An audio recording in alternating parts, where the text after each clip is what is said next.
6 লক্ষ টাকা খরচে 3 রুম একতলা বাড়ি। ওয়েলকাম এভরিওয়ান, আসসালামু আলাইকুম। আজ যে বাড়ির ডিজাইনটা আপনারা দেখতে চলেছেন, শর্ট কলম ফাউন্ডেশন ও ইটের গাঁথুনি দিয়ে বাড়িটা নির্মাণ করা হচ্ছে। এখন পর্যন্ত খরচ কত টাকা, ছাদ দেওয়া পর্যন্ত খরচ কত টাকা, ভবনটির দৈর্ঘ্য প্রস্থ কত এবং ছাদ কত স্কোয়ার ফিট, ছাদ দিতে আমাদের কতটুকু মালামালের প্রয়োজন পড়বে, জাস্ট আজ এই ভিডিওতে আমরা এই বিষয়টাই আলোচনা করব। তো দর্শক, অনেকে আছেন কম বাজেটে মজবুত ফাউন্ডেশন করবেন, তাহলে শর্ট কলম ফাউন্ডেশন, ব্রিক ফাউন্ডেশন ছাড়া এই ফাউন্ডেশনটি অনেক মজবুত। কিভাবে বুঝবেন মজবুত? এবং এই ধরনের ফাউন্ডেশন থেকে এখন যতটা কাজ করা হয়েছে, কতটা মালামাল ব্যবহার করে আপনি এই ধরনের বাড়ির কাজগুলো করতে পারবেন। তো প্রথমত কাজটার রিভিউটা দেখেন যে কতটা সুন্দর ও নিখুঁত গাঁথনি করা হয়েছে এবং মাটি ছাড়া 4 ফিট উচ্চতায় বিম ঢালাই, বিমের নিচে 5 ইঞ্চির গাঁথনি, 10 বাই 12 ইঞ্চি বিম, 12টি শর্ট কলমে ভবনটি নির্মাণ। অর্থাৎ বাজেট কম, আরসিসি মজবুত একতলা ফাউন্ডেশন বাড়ি।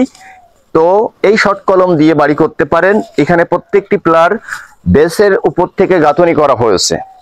প্রত্যেকটা প্লারের সাইজ আছে 10 ইঞ্চি বাই 15 ইঞ্চি। 5 ইঞ্চি দেওয়াল গাঁথনি করা হয়েছে। যেভাবে ইটের বাড়ির 10 ইঞ্চি ইটের পোতার উপর থেকে 5 ইঞ্চি ওয়াল গাঁথনি করা হয়, সেম ভাবেই বিমের মিডিল পয়েন্ট থেকে 5 ইঞ্চি গাঁথনি করা হয়েছে। অর্থাৎ খরচ কম, মজবুত বাড়ি। দেখুন তার বিস্তারিত বিষয়টা। বেস কেটেছি 4 ফিট বাই 4 ফিট, বেসের জালি 12 মিলি এবং কলমের রড 16 মিলি। অর্থাৎ প্রত্যেকটি কলমে আমাদের 40 কেজি রড। ঢালাই পর্যন্ত আমাদের খরচ একটা ফুটিং কলমে মোট 13,000 টাকা, 12,000 টাকা খরচ আসতে পারে। তো আমাদের বিম ঢালাই পর্যন্ত রডের প্রয়োজন পড়েছে 1300 কেজি, লিন্টন ঢালাই পর্যন্ত রডের প্রয়োজন পড়বে 300 কেজি। বিম থেকে শুরু করে ছাদ পর্যন্ত 25 থেকে 2700 কেজি রডের প্রয়োজন পড়বে। দর্শক, আমরা এই যে বাড়িটা দেখছি বা আপনাদেরকে দেখাচ্ছি, ভবনটির এই সাইডের দৈর্ঘ্য আছে 30 এবং অপর সাইডের দৈর্ঘ্য আছে 28। অর্থাৎ 28 বাই 30 গুণ করলে ভবনটির ছাদ আসে মোট 840 স্কোয়ার ফিট।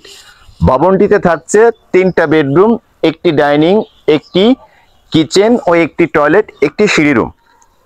তো পারফেক্ট ফ্যামিলি প্ল্যানে ডিজাইনটা করা হচ্ছে। এই ধরনের বাড়ির কাজ কমপ্লিট খরচ কত টাকা? পার স্কোয়ার ফিট কমপ্লিট করতে পারবেন 1700 টাকা। অর্থাৎ 840 স্কোয়ার ফিট ছাদ গুণ আপনার 1700 টাকা কিংবা 1800 টাকা। ফাউন্ডেশন থেকে ছাদ দিয়ে ভবনটির মোট কাজ কমপ্লিট করতে পারবেন 17 থেকে 1800 টাকা খরচে। এবং মিস্ত্রি খরচ কত টাকা? 150 টাকা থেকে 60 টাকা ওয়াল বিল্ডিং কমপ্লিট খরচ। কেননা এটা ইটের বাড়ি এবং শর্ট কলম ফাউন্ডেশন দিয়ে বাড়িটা তৈরি করা হচ্ছে। আশা করি বিষয়টি বুঝতে পেরেছেন। এটা হলো গেট 7 ফিট। এই সাইডে থাকছে একটি বেডরুম। এই রুমের সাইজ আপনার 14 ফিট বাই 12 ফিট এবং এখান যে রুমটা দেখছেন, এই রুমের সাইজ 14 ফিট বাই 12 ফিট এবং এই রুমের সাইজ 14 ফিট বাই 12 ফিট। এটি একটি কিচেন এবং এটা হলো ড্রয়িং কাম ডাইনিং। অর্থাৎ খরচ কম, অল্প জায়গার মধ্যে আপনার বাড়ির মোট কাজ যখনই করবেন, বাড়িটার ছাদের দিকে লক্ষ্য রাখবেন। আপনি যত বাড়ির ছাদ বেশি করবেন, আপনার খরচটাও তত বেশি হবে।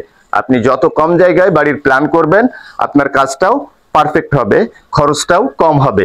এবং এই ভবনের মোট কাজ কমপ্লিট করা হয় 10 স্টেপে। একটা হলো নর্মাল, একটা মিডিয়াম, একটা হাই কোয়ালিটি। তো আপনি যেভাবেই কাজগুলো করবেন, আপনার খরচটাও ততটাই বাড়বে। এখান থেকে সিঁড়ি উঠানো হবে, সিঁড়ির নিচেই থাকবে এই সাইডে একটি টয়লেট, তার জন্য একটি দরজা। তো দেখুন, সিম্পল গ্রামের একতলা বাড়ির যে আমরা সিম্পল ডিজাইনটা করেছি, কেমন হলো কমেন্টে জানাতে ভুলবেন না। ভবনটির ছাদ দেওয়া পর্যন্ত আমাদের খরচ আসবে প্রায় 11 থেকে 12 লক্ষ টাকা। এবং এই বাড়িগুলোর আপনি যে কাজগুলো করবেন, তার জন্য আপনার মিস্ত্রি খরচ আসতে পারে ফাউন্ডেশন থেকে ছাদ ঢালাই পর্যন্ত মোটমাট 1,70,000